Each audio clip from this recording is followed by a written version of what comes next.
Donnie Joyner, do you want to pitch in now? Yes, sir. Can you hear me? We can. Okay. Now we can see you too. All right. Well, thank you. I'm a refugee from Wilmington, North Carolina, but I grew up here in Southport. I lived on Jabbertown Road, which is different altogether. The games we played growing up as a kid was baseball and football on the highway, and that was very fun because you had a lot of fun to watch out for the cars as well as everything else. Now, some of the things I remember, Hurricane Hazel, I was 5 years old when Hurricane Hazel hit. I remember going to BC, everybody's house, most of the blacks where I grew up at, we had shotgun houses. Anybody familiar with a shotgun house? Yes. Can you hear me? Yeah. Yes, Donnie, I'm Shotgun familiar house. with that term. Okay, a shotgun house, you can look from the front door straight through the back. They're very prevalent down in Louisiana because when someone is chasing you, you can go out the front, run through the front, through the back, get on the boat and get away. But one of the things I most remember is when the battle, we were, I'm checking my notes, by the way. I was 11 years old, almost 12, and we were down on the waterfront. And Mrs. Francis, Annie Francis, and Eva Lee had us down there, I think it was 6th and 7th grade, and we were singing Carolina, Carolina. Well, can you imagine a bunch of 11 and 12-year-old kids, especially boys? We were trying to hide.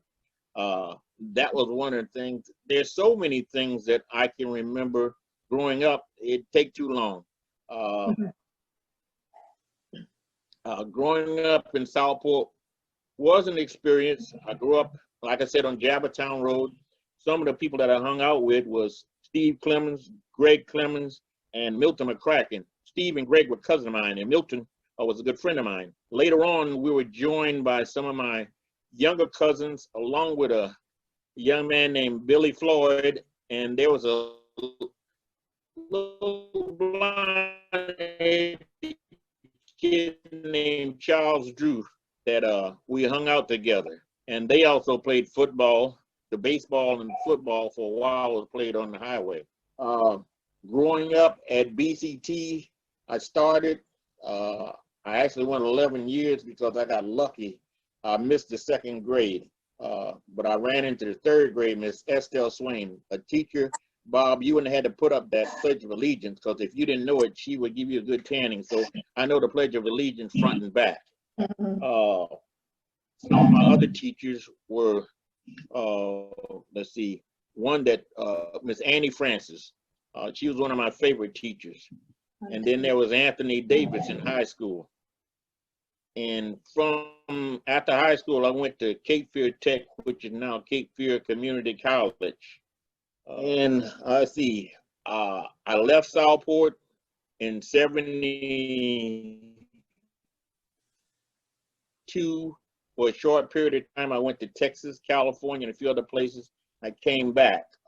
Southport is a very intriguing place, and it's a place that anyone who's ever lived here will want to come back, because when Brown and Root moved here in the 70s, a good portion of the people that worked at their nuclear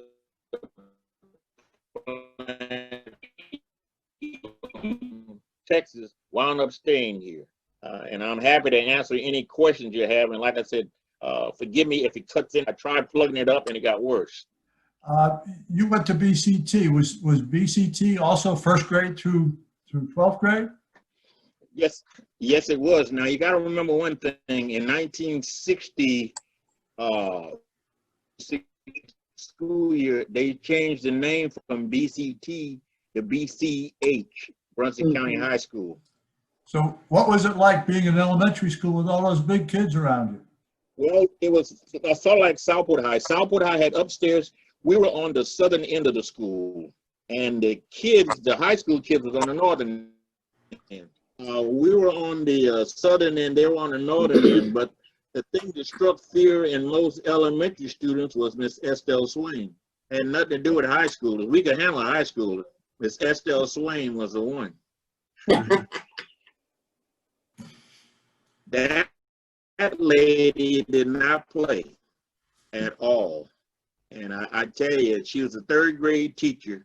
And what happened, 15 of us, including Judy Gordon, were sent to the third grade classroom because the second grade was so large that year. And after we saw how she did those third graders, we decided, at least 10 of us, that we were not going back in another year. So that's why we were able to skip the second grade right to the fourth. 1 year from Miss Estelle Swain, that was enough.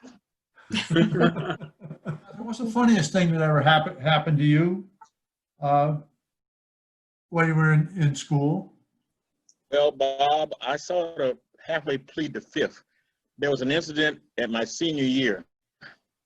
A friend of mine liked this girl, and he had me write a letter to her. So I wrote the letter. It was on a Sunday, and he winds up giving it to the girl on Monday. By Monday, had me in the office. And so first thing I did, I denied it, that I didn't write the letter. I don't know nothing about it. And then he told me the gentleman that I wrote the letter for had already told everything and to get caught your senior year by Mr. Cabinet, that was an embarrassing moment. And my good friend, I won't mention his name, Charles Moore, I never forgave him for that. But that was probably the worst that I had.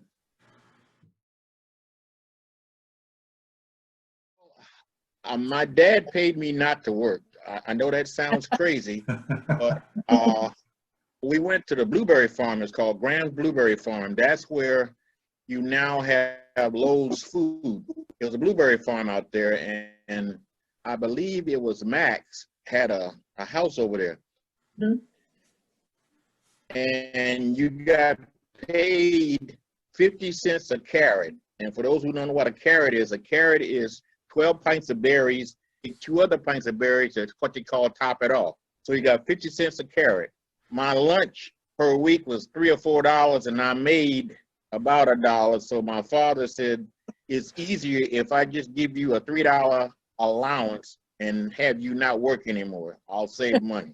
And so all we did in the summertime was run around the woods near Jabbertown Road and play Little League baseball and things like that. But as far as for having a job, I didn't. He said, when you're in school, you better get good grades. So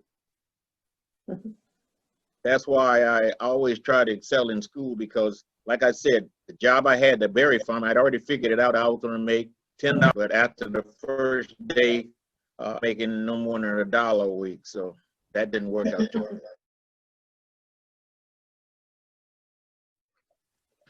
Well, mine was a little different for anybody, especially people in Texas that have heard of a cow chip war. Well, my cousin Steve and Greg, their grandfather was Sam Jackson, and he had cows. And so every once in a while in the summer, when we got bored playing what we call two-man baseball, because there's only 4 of us, we would go have a cow chip war. And every once in a while, one of us would get one that was semi-dry. And if you've ever been hit with a cow chip that's semi-dry, you'll know what I'm talking about. And we always did things sort of like that. We had to be a little bit creative, because not living in Southport, we were not allowed in Southport, not because we wasn't old enough, is our parents and grandparents wasn't going to let us go that far. So we wound up going over to Mr. Sam Jackson's house. And it's when you're going down, I think it's 87-133. It's on the left side, just as you pass the bank and the, I think Hardee's was out there. So the cow chip, the idea was to get the dry ones. But every once in a while, we get a wet one, and you don't want to get hit with a wet cow chip. Okay. Joyner, what was your favorite restaurant or place to go for a treat? As a kid. Well, as a we ate at home. We restaurant was something because his grandson is my second cousin, and so when we'd come to Southport, we'd go over, and my aunt would go over to visit her niece, his mother, and we would go down to Mr. Willie's, and he'd set us up. We call him sherbet. Mm-hmm. Right. Basically shaved ice. Now I've eaten hamburger country in different parts of the world, and I haven't had a hamburger like that.